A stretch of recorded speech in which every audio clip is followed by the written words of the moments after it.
কোনো কোনো দিন এমন থাকে যে দিনটা একটু বেশি বেশি রান্না করতে ইচ্ছা করে না, বেশি বেশি খেতে ইচ্ছা করে না, জাস্ট এক পদ দিয়ে ভাত খেতে ইচ্ছা করে এবং রান্নাও সেটাই করতে ইচ্ছা করে। তো আজকে আমার সেরকমই একটা দিন ছিল। এছাড়াও বাজারে যেতে হয়েছিল, মাছ একদমই শেষ হয়ে গেছিলো, তো মাছ আনতে যেতে হয়েছিল, যার ফলে খুব বেশি কিছু রান্না করা আজকের দিনে পসিবল ছিল না। তো সকালবেলার দিন টাইমটা যেটা খাওয়া দাওয়া গরম ভাতে, সেখানে সব ভাজাভুজি দিয়েই আজকে কাজ চালিয়েছিলাম, যার অবশিষ্ট অংশ এখানে বেঁচে রয়েছে। আলু শিম ভাজা আর বেগুন ভাজা, সাথে ডালের পেঁয়াজিও করেছিলাম, কিন্তু সেটা নেই, গরম গরম খাওয়া হয়ে গেছে। তো আর এখন দুপুরবেলার জন্য শুধুমাত্র ওই যে অবশিষ্ট অংশ ভাজাভুজি বেঁচে রয়েছে, যেটা দিয়ে আমার বর খাবে, কারণ ও তো শুধুমাত্র ব্যাটা ছেলে মানুষকে তো ওরকমভাবে মাছের ঝোল দিয়ে ভাত দেওয়া যায় না। আর আমার ছেলে তো কোনো দিনই মাছ থাকলে ওর আর অন্য কিছু প্রয়োজন হয় না।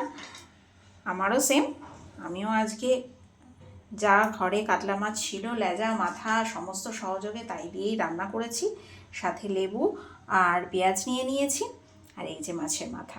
তো এটাই আমার আজকে লাঞ্চ মেনু।